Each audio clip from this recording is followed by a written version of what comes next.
ప్రభువును రక్షకుడైనటువంటి యేసుక్రీస్తు యొక్క పరిశుద్ధ నామములో మరొక తరుణములో ప్రభు బిడ్డలుగా మనమంతా కూడా ఈ రీతిగా వాక్య పరిచర్య ద్వారా అందరం కూడా మరి ఈ విధంగా కలుసుకోవటానికి ఆత్మ సంబంధముగా ఆత్మీయులంగా ప్రభుని గణపరచటానికి మరి ప్రభు ఇచ్చిన సమయాన్ని బట్టి ప్రభుకు స్తుతులు చెల్లిస్తూ ఉన్నాను. అదే రీతిగా ఈ వాక్యాన్ని వింటున్న బిడ్డలకును ఈ వాక్యాన్ని బట్టి మరి దీవించబడుతున్నటువంటి బిడ్డలకు ప్రభు పేరిట మరి వందనాలు చెల్లిస్తూ ఉన్నాను. ప్రభువును బట్టి మీకు శుభములు కలుగునుగాక. ఈ దినాన దేవుని వాక్యాన్ని మనం చదువుకొని అందులో ఉన్నటువంటి మాటలు మనం ధ్యానం చేద్దాం. యెషయా గ్రంథము 57వ అధ్యాయము 15వ వచనములో ఉన్న మాటలను మనము మరి చదువుకొని ప్రార్థనాపూర్వకంగా ధ్యానం చేద్దాం. ఇక్కడ ఉన్నటువంటి మాటలలో మహోన్నతుడును పరిశుద్ధుడును నిత్య నివాసైన వాడు ఇలాగా సెలవిచ్చుచున్నాడు. నేను మహోన్నతమైన పరిశుద్ధ స్థలములో నివసించువాడను అయినను వినయము గలవారి ప్రాణమును ఉజ్జీవింప చేయుటకును నలిగిన వారి ప్రాణమును ఉజ్జీవింప చేయుటకును వినయము గల వారి యొద్ద దీన మనసు గలవారి యొద్దను నివసించుచున్నాను. ప్రార్థన. పరిశుద్ధుడైనటువంటి మా తండ్రి, కృపగలిగినటువంటి మా దేవ, ఇదిగో నాయన మీ యొక్క సన్నిధిలో మేమంతా కూడా కూడి ఉన్నాం. కొన్ని నిమిషాలు మీ మాటలను ప్రభా ధ్యానం చేయటానికి మీ దాసును మరుగుపరిచి మీరు మాత్రమే మాట్లాడమని, తద్వారా ఎంతమంది బిడ్డలు ఈ వాక్యాన్ని వింటూ ఉన్నారో వాళ్ళు గ్రహించటానికి, అన్వయించుకోవటానికి, జీవితాలను సరిచేసుకోవటానికి ప్రభా నీ మీద ఆధారపడి బిడ్డలు వర్ధిల్లటానికి కృప దయచేయమని యేసుక్రీస్తు యొక్క పరిశుద్ధ నామములో అడిగి వేడుకుంటున్నాము తండ్రి. ఆమేన్. ప్రియమైన దేవుని బిడ్డలారా, ఈ సమయంలో మనము చదువుకున్నటువంటి మాటలలో దేవుడే స్వయంగా మాట్లాడుతూ ఉన్నట్లుగా దేవుడే తన బిడ్డలతో ఆయన మాట్లాడుతున్నట్టుగా ఆయన సంభాషిస్తున్నటువంటి మాటలు మనం చూసినట్లయితే దేవుడు మహోన్నతుడు, ఆయన ఎప్పుడు కూడా గొప్పవాడు, ఉన్నతమైనటువంటి స్థలములలో నివసించువాడు, ఆయన నిత్య నివాసి. దేవుడు పరిశుద్ధుడు. ఆ పరిశుద్ధుడు, మహోన్నతుడు, నిత్య నివాసి అయినటువంటి దేవుడు ఏమని మాట్లాడుతున్నాడంటే ఆయన పరిశుద్ధమైనటువంటి స్థలములలో నివసించువాడును నేను అని అంటాడు. మహోన్నతమైన పరిశుద్ధ స్థలములో నివసించువాడును అయినను అని అంటాడు. ఆ యొక్క నిత్య నివాసి అయినటువంటి దేవుడు పరిశుద్ధమైనటువంటి స్థలములో నివసించువాడైనటువంటి దేవుడు ఆయన చెప్పేటువంటి మాట ఏంటంటే మరి ఆయనను వినయము గలవారి ప్రాణమును, దేవుని ఎదుట వినయము విధేయత కలిగినటువంటి ప్రాణమును ఎప్పుడు కూడా ఆయన ఉజ్జీవింప చేసేటువంటి దేవుడిగా ఉన్నాడు. ఎప్పుడు వినయముగా ఒకరి జోలికి వెళ్లకుండా తగ్గించుకొని విధేయత కలిగినటువంటి వారి మీదకి మరి అలాగ జీవించేటువంటి వారు ఎలాంటి పొరపాట్లు చేయటానికి కానీ, తొందరపడి నిర్ణయం తీసుకోవటం కానీ ఏది కూడా చేయరు. కాబట్టి వాళ్ళు ఉన్నటువంటి ఆ యొక్క క్రమములో నిష్టగా ఉండవలసి వస్తుంది, కఠినముగా ఉండవలసి వస్తుంది. దేన్ని కూడా ఆశ కలిగి, ఆశతో, ఆతృతతో, మరి సొంత నిర్ణయాలతో పరుగులు తీస్తూ ఏది కూడా వాళ్ళు మరి స్వాధీనపరచుకోవటానికి ఇష్టపడరు. కాబట్టి వాళ్ళు ఒకవేళ మరి వాళ్ళకి కలిగి ఉండకుండా పోవటము కానీ, వాళ్ళు అలాగా ఏది పడితే అది వాటి వెనక పడటం కానీ ఉండదు. కాబట్టి అలాంటి వారి విషయంలో ఒకవేళ వాళ్ళకి కొన్ని సందర్భాలలో కష్టముగాను, కొంచెము వాళ్ళు మరి బాధగాను కూడా ఉండవచ్చును. అయినను ప్రభు అలాంటి వారిని వాళ్ళెప్పుడు కూడా ఇది లేదు అది లేదు అనే ఆలోచనతో వాళ్ళు ఇబ్బంది పడకుండా వాళ్ళు ఉజ్జీవంగా ఉండటానికి, ఆనందంగా ఉండటానికి ఉజ్జీవపరిచేటువంటి దేవుడిగా ఉన్నాడు. అంత మాత్రమే కాకుండా నలిగిన వారి ప్రాణమును కూడా ఆయన ఉజ్జీవింపచేస్తూ ఉన్నాడు.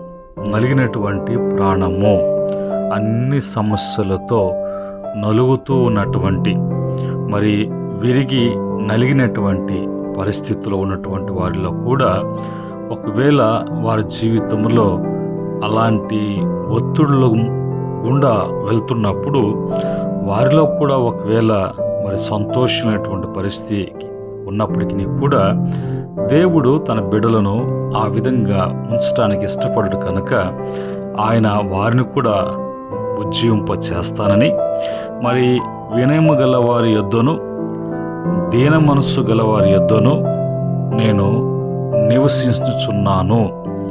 అలాంటి వారి యొద్ద, అలాంటి వారిలో ఆయన నివసించేటువంటి వాడుగా ఉన్నాడు.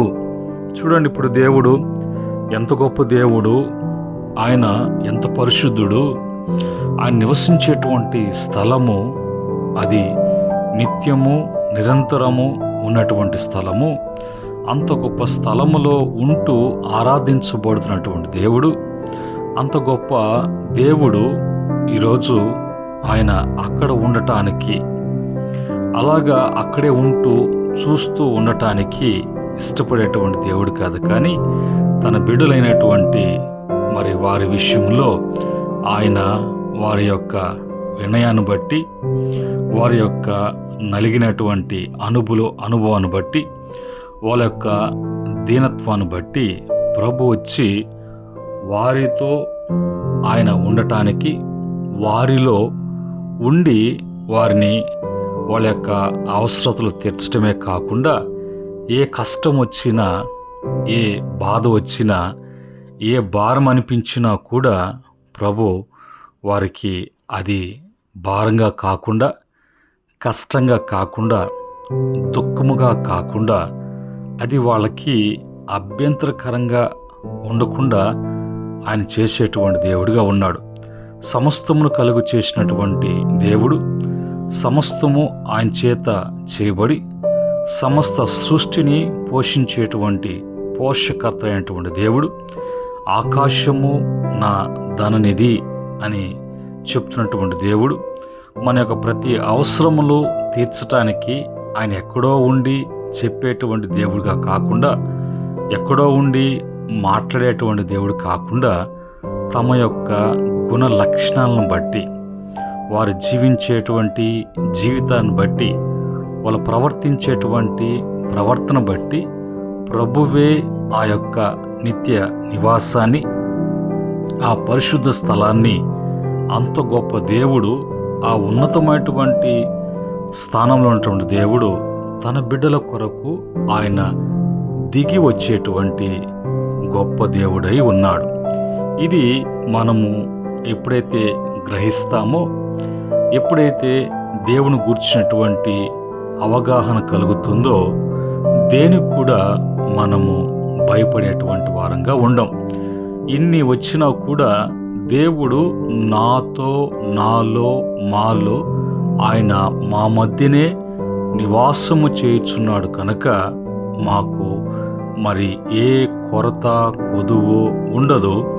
ఎలాంటి శత్రువు యొక్క దాడులు కానీ, ఎలాంటి మరి పోరాటాలు కానీ, వ్యతిరేకతలు కానీ మాకు ఉండవు.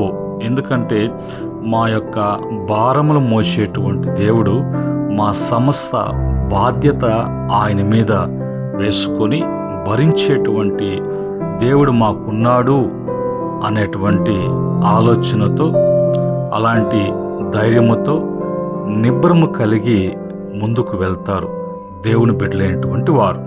కనుక మరి ఈ మాటలను బట్టి దేవుని గురించి ఇంకా మనము తెలుసుకోవాలి అంటే బైబిల్ వాక్యంలో చెప్పబడినటువంటి మాటలు చూసినప్పుడు 2వ సమూయేలు గ్రంథము 22వ అధ్యాయము 47వ వచనములో ఉన్నటువంటి మాటలు మనం చూసినప్పుడు, యెహోవా జీవము గలవాడు, నా ఆశ్రయదుర్గమైన వాడు, స్తోత్రార్హుడు, నాకు రక్షణ ఆశ్రయదుర్గమైన దేవుడు మహోన్నతుడగునుగాక. ఆయన ఎప్పుడు కూడా గొప్పవాడు, గొప్ప దేవుడు. ఆయన యొక్క మరి స్థానము గొప్పది. ఆయన జీవము కలిగినటువంటి దేవుడిగా ఉన్నాడు. జీవము లేనటి, చలనం లేనటువంటి ఆయన చెట్టు పుట్ట రాయి కాదు, కానీ ఆయన జీవమైనటువంటి దేవుడు. మరి భక్తుడనే మాట, నాకు ఆశ్రయదుర్గము, ఏది వచ్చినా కూడా నాకు భద్రపరిచేటువంటి స్థలము ఒకవేళ ఉన్నది అంటే అది దేవుడే. అలాంటి దేవుడు ఎప్పుడు కూడా ఆయన స్తుతులకు పాత్రుడు, స్తోత్రార్హుడైనటువంటి దేవుడుగా ఉన్నాడు. నాకు అన్ని విషయంలో కూడా రక్షణ ఆశ్రయ దుర్గమైనటువంటి దేవుడు. ఆయన ఎప్పుడు కూడా గొప్ప దేవుడుగా ఉండాలి. ఆయన గొప్ప దేవుడై ఉన్నాడు. ఆయన మహోన్నతుడు అవునుగాక, మహోన్నతుడైన దేవుడై ఉండునుగాక అన్నట్టుగా దేవుణ్ణి గురించి అవగాహన, దేవునిలో ఉన్నటువంటి రుచి చూసినటువంటి అనుభవాన్ని మరి భక్తుడు ఆ విధంగా తెలియచేస్తూ ఉన్నాడు. అంత మాత్రమే కాకుండా యోబు గ్రంథము 36వ అధ్యాయము 26-27 వచనం చూసినప్పుడు అక్కడ అంటాడు, ఆలోచించుము, దేవుడు మహోన్నతుడు, మనము ఆయనను ఎరుగము, ఆయన సంవత్సరములో సంఖ్య మితిలేనిది. చూడండి, దేవుడు మరి ఆయన యొక్క నిర్మించినటువంటి సంవత్సరాలు అనేవి మితి లేనటువంటివిగా ఉన్నాయి. ఆయన గురించి మనము ఎరగము, కానీ ఆయన గురించి తెలుసుకోవాలంటే సృష్టి మనకి బోధిస్తుంది. ఆకాశం కానీ భూమి కానీ ఆయన నోటి సెలవు ద్వారా కలుగు చేయబడినటువంటివి మనకు పగులుకు పగులు బోధ చేస్తూ ఉన్నవి. రాత్రికి రాత్రి అవి మనలకు అన్నీ కూడా తెలియచేస్తూ ఉన్నవి అనేది వాక్యము మనకు బయలుపరుస్తూ ఉన్నది. వాక్యము మనకు తెలియచేస్తూ ఉన్నది. అందుకనే మరి భక్తులు అందరూ కూడా దేవుని గురించినటువంటి అవగాహన కలిగినటువంటి వారుగా ఉన్నటువంటి భక్తులు అంటారు. కీర్తన 91 కీర్తన 9-10 చరణాలలో మనం చూసినప్పుడు, యెహోవా నీవే నా ఆశ్రయము అని, నీవు మహోన్నతుడైన దేవుని నీకు నివాస స్థలముగా చేసుకుని ఉన్నావు కాబట్టి ఇప్పుడు అపాయమేమీ రాదు, ఏ తెగులు నీ గుడారమును సమీపించదు. ఇంకా ఆ 91 కీర్తన మొత్తం కూడా చదువుతున్నప్పుడు దేవుడు ఎంత గొప్పవాడో, దేవుని యందు ఎంత గొప్ప భద్రత ఉన్నదో, దేవుని వలన ఎంత గొప్ప మేలు పొందుకోగలమో, దేవుని వలన మరి తన భక్తులైనటువంటి వారికి లభించేటువంటివి ఎలాగ ఉంటాయో అనేది కూడా ఈ 91వ కీర్తనలో మనము చూసినప్పుడు మనకు ఆ అవగాహన అనేది మనకి తెలుస్తూ ఉంటుంది. కనుక ఈ మాటలను బట్టి మనం ఈరోజు ఆ మహోన్నతుడైనటువంటి దేవుని విడిచిపెట్టి ఎక్కడికో పరుగులు తీసి ఎవరినో ఆశ్రయించి ఎవరినో ఆధారంగా చేసుకొని వాళ్ళే మాకు అన్నీ అన్నట్లుగా సృష్టికర్త అయినటువంటి దేవుడు ఈరోజు నీవు జీవిస్తూ ఉన్నావు అని అంటే ఆ జీవము కలిగినటువంటి దేవుడు ఆయన జీవించుచున్నాడు కనుక మీరు కూడా జీవించి ఉన్నారు అన్నటువంటి మాటలు బైబిల్ ద్వారా మనకు తెలియచేయబడుతున్నప్పుడు, బైబిలు వాక్యం ద్వారా మనం బోధించబడుతున్నప్పుడు, ఉపదేశించుతున్నప్పుడు మనము వాటి విషయాల్లో సరి చేసుకోవాల్సిన విషయాలను ఉంటే సరి చేసుకోవటం, తెలుసుకోవాల్సిన విషయాలు ఉంటే తెలుసుకోవటం, ఎన్ని తెలుసుకున్నా కూడా మన జీవితంలో ఇంకా నేర్చుకోవాలి,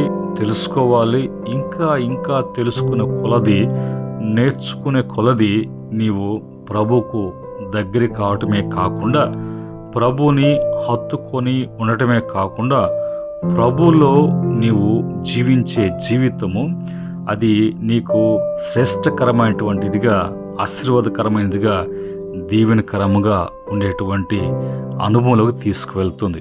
అందుకని మహోన్నతుని యొక్క భక్తులు, ఆయన కలిగినటువంటి వారు మరి బైబిల్లో చూసినప్పుడు, మరి అబ్రహాం గారు కూడా దేవుని గూర్చినటువంటి ఆయన రుచి చూసినటువంటి అవగాహన కలిగినటువంటి ఆయన అంటాడు, నేను ఎవరి సన్నిధిలో నుండి నేను మాట్లాడుతున్నానో తెలుసా అని అంటాడు. మరి హానోకు దగ్గరకు వచ్చినప్పుడు హానోకు మరి ఆ యొక్క దేవునితో కూడా నడిచే అనుభవాన్ని కోరుకున్నాడు. అన్నీ ఉన్నాయి బాధ్యతలు, అయినా కూడా ఆ మహోన్నతుని అయినటువంటి దేవుని ముందు ఆయన జీవించిన జీవితాన్ని బట్టి మరి ఎన్ని ఉన్నా కూడా ఆయన తన జీవితంలో ఉజ్జీవింపచేసే అనుభవాన్ని బట్టి అతని యొక్క వినయము, అతని యొక్క నలిగినటువంటి అనుభవాలు, అతని యొక్క దీనత్వాన్ని బట్టి నిత్య నివాసి పరిశుద్ధుడు మహోన్నతుడు వచ్చి ఇప్పుడు హానోకుతో ప్రతిరోజు కూడా మరిద్దరు కలిసి మెలిసి ఉండేటట్లుగా ఆ విధంగా నడుస్తూ ముందుకు సాగే అనుభవం అతన్ని ఆ నిత్య నివాసి అయినటువంటి దేవుని యొద్దకు మరణము చూడకుండా నిత్య జీవంలో ప్రవేశించినట్లుగా లేఖనాలు మనకు సెలవిస్తూ ఉన్నాయి. అలాగనే బైబిల్లో ఇస్సాకు కూడా ఆ యొక్క మహోన్నతుని అనుభవంలో ఉన్నట్లుగా, అలాగనే బైబిల్లో చూసినప్పుడు యాకోబు కానీ, దావీదు కానీ, ఏలియా, ఎలీషా కానీ, యోబు భక్తుడు కానీ, మరి పౌలు, శీలలు దేవుని శిష్యులు కానీ, చివరికి వచ్చినప్పుడు మరి యేసుక్రీస్తు వారే పరలోకం నుంచి దిగి వచ్చినటువంటి దేవుని కుమారుడుగా ఆయన ఎంత గొప్ప దేవుడై ఉన్నాడో అనే విషయాన్ని మరి ఆయన బహు తేటగా బయలుపరిచినటువంటి అనుభవాలు మనము బైబిల్లో చదువునటువంటి, తెలుసుకున్నటువంటి, చూసినటువంటి అనుభవాలు మనం చూస్తూ ఉన్నాం. కనుక ప్రియమైన దేవుని బిడ్డలారా, అంత గొప్ప దేవుడు ఈరోజు ఆయన దిగి వచ్చి నీతో, నీలో, మీలో ఆయన నివాసము చేయాలని కోరుకుంటున్నటువంటి దేవుడు, అంత ఆశ కలిగినటువంటి దేవుడు నీలో కోరుకున్నది ప్రభు ఏంటంటే, నీతో వచ్చి ఉండటానికి ఆయన కోరుకునేటువంటి అనుభవం ఏంటంటే, నీలో ఉన్నటువంటి ఆ వినయాన్ని ప్రభు చూస్తున్నాడు. మీలో ఉన్నటువంటి దీన మనస్సును ప్రభు చూస్తున్నాడు. నీవు ప్రభు విషయంలో, ప్రభు కొరకు ఎన్ని వచ్చినా ఆ ఒత్తిడులలో, ఆ నలుగులలో నువ్వు వెళ్తున్నటువంటి మరి వాటి మధ్య గుండా నువ్వు వెళ్తున్నప్పుడు, వాటి విషయంలో నీకు ఆందోళన కలిగినప్పటికీ కూడా, వాటి యొక్క బెదిరింపులు వచ్చినప్పటికీ కూడా వాటిని లెక్క చేయకుండా నువ్వు ముందుకు సాగుతున్నావే, ఆ అనుభవాన్ని ప్రభు, ఆ ముందుకు సాగేటటువంటి అనుభవాన్ని ప్రభు చూసి ఆయన నీకు దూరముగా, ఆయన ఎక్కడో మహోన్నతమైనటువంటి స్థలముల్లో ఉండటానికి ఇష్టపడలేదు, వచ్చి ఆయన నీతో కూడా ఉండటానికి ఇష్టపడుతున్నాడు. దేవుడే నీ వద్దకు వస్తే, దేవాతి దేవుడైనటువంటి దేవుడు, సర్వ సృష్టికి కారణభూతమైనటువంటి దేవుడు, సమస్తముడు కూడా ధారాళముగా దయచేసే దేవుడు వచ్చి నీతో, నీలో, మీలో ఉంటే మరి ఆయన సమస్తము కూడా మనము ఆయన కలిగినటువంటి వారంగా మనం ఉన్నట్లయితే సమస్తము కూడా మనవే. ఏ కొదువు కొరత లేకుండా మన జీవితంలో అన్ని ప్రభు ఇచ్చి నీలో ఒక ఉత్సాహాన్ని, ఉజ్జీవాన్ని ప్రభు కలుగు చేయటానికి ఇష్టపడుతున్నాడు. ఇటు కృప దేవుని వలన నీకు లభించాలి అనంటే ఈరోజు దేవుని ఎదుట నీ ప్రవర్తన ఎలాగున్నది, ఎలాగ ప్రవర్తిస్తూ ఉన్నావు, ఎలాంటి ఆలోచన తలంపులతో ముందుకు వెళ్తున్నావు.